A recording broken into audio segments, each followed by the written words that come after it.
right, buckle up, because today we're diving into a wild one. Oh, I'm ready. Lay it on me. We're talking lads on tour, questionable choices, and enough social dynamics to make your head spin.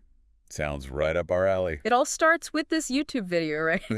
This guy, he's recounting a weekend trip with his mates, a proper lads holiday, and let me tell you, it goes off the rails. Off the rails, you say. In what way? Think train ticket scams, near brawls, the whole 9 yards. Oh, this is going to be good. All right, set the scene for me. Where are we? Who are these guys? So we're in Liverpool, yeah. Our main man and his crew, they're off to this massive party. They call it a crossover, which I don't know about you, but that name alone just screams trouble. Yeah, crossover, like a convergence point. You're just asking for a mixed bag of personalities, all primed for a good time or a good scrap. Probably both, knowing these lads. Exactly. But even before they get to the party, things get interesting. On the train ride down, they end up in first class, right? By accident, of course. Phones are dying, they're trying to book tickets, and then the ticket inspector walks in. Oh, I can feel the tension already. This is classic. So what do? They try to bribe him. Like it's nothing. Each whip out a tenner, like it'll solve everything. Hold on, they tried to bribe the ticket inspector. Bold move. Did it work? Well, wouldn't you know it, he pockets the cash, tells them to keep it down, and walks off. Wow. I mean, we definitely don't condone bribery, but you've got to admire the audacity and the fact that it actually worked. These lads are already operating on a different level. No kidding. They dodged a bullet there. But hold on, because it gets even wilder. Another group boards the train, and you can practically feel the atmosphere shift. Our storyteller, he's instantly on edge, sizing everyone up, who's with who, what they're about, the whole deal. Yeah. It's like that sixth sense, that hyper-awareness of your surroundings. These lads clearly move in a world where social dynamics can escalate quickly, and knowing who's who is crucial. Absolutely. It's a whole different ballgame than your usual commute. Anyway, things start to get a bit loud. Laptops are out, music's blaring, and it all kicks off. A classic recipe for a train-bound confrontation. What happened? So it's getting pretty heated, right? Like on the verge of a brawl, and suddenly one of the dads from the other group, he steps in and tries to calm things down. A dad. Wow. Talk about a curveball. Did it work? Well, it kind of throws cold water on things, but the tension's still there. Then, as luck would have it, they pull into a station, and it's swarming with guards. So this is where they get their comeuppance. Some law and order to shut down the party. Nope. Get this. The guards, they actually side with our storyteller and his mates. Tell the other group to pipe down. It's like they just got official permission to be as rowdy as they want. Wow. Talk about unintended consequences. The guards probably didn't realize it, but by intervening like that, they just validated the lads' behavior, maybe even fueled their sense of invincibility. That's fascinating. No kidding. But before we even process that, they reach their stop, and one of their mates gets apprehended by the police. Oh no, what for? What happened? It's a bit vague, really. Seems like a minor thing, but here's the kicker. They stashed all their, let's just say, party favors with him. Oh no, you're kidding. Talk about adding insult to injury. Down a man and potentially down for the count if they don't get those favors back. This crossover is off to a roaring start. You said it. But this is our lads we're talking about. They roll with the punches, they finally make it to the club, and that, my friend, is when things really get interesting. All right, I'm hooked. Yeah. Take me inside this crossover. What's the vibe? So they're inside this crossover, right?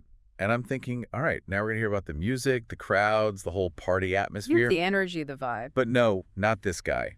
He's laser focused on something else entirely. Okay, what is it then? Don't keep me in suspense. He's describing the club like it's some kind of strategic operations zone. A strategic what? Come on, spit it out. He's scoping out every single person, every group, their every move, making note of who's with who, what they're drinking, everything. It's like he's mapping out the entire social landscape of the place just to stay one step ahead of trouble. Wow, that's intense. Yeah. But also kind of understandable.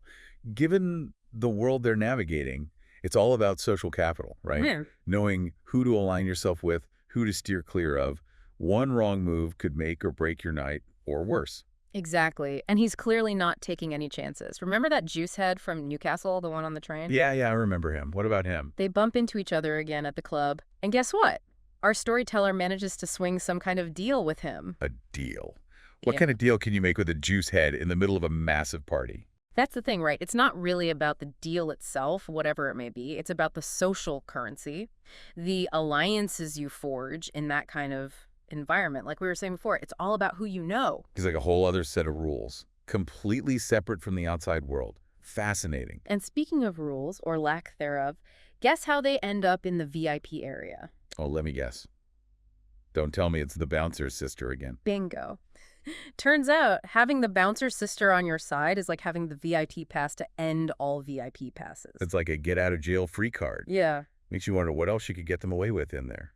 But seriously, it just goes to show you how important it is to understand those unspoken hierarchies in these environments. For sure. So they're in VIP, right? Surrounded by, well, not exactly your typical VIP crowd, more like their own crew, vastly outnumbering anyone who actually belongs there.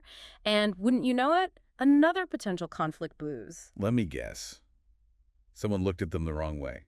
Or maybe someone breathed their air. It wasn't quite that dramatic, but yeah, things started to get a bit heated with another group. So what happened?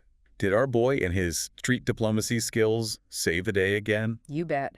Somehow, he manages to diffuse the situation, even find some common ground with the other lads. How does he do it?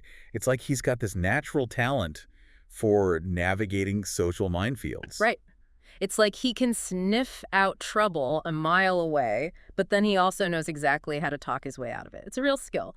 But in all of this, remember their mate, the one who got caught at the train station. Oh, yeah. Whatever happened with him, they completely forgot about him, didn't they? Pretty much. But get this. They get a phone call.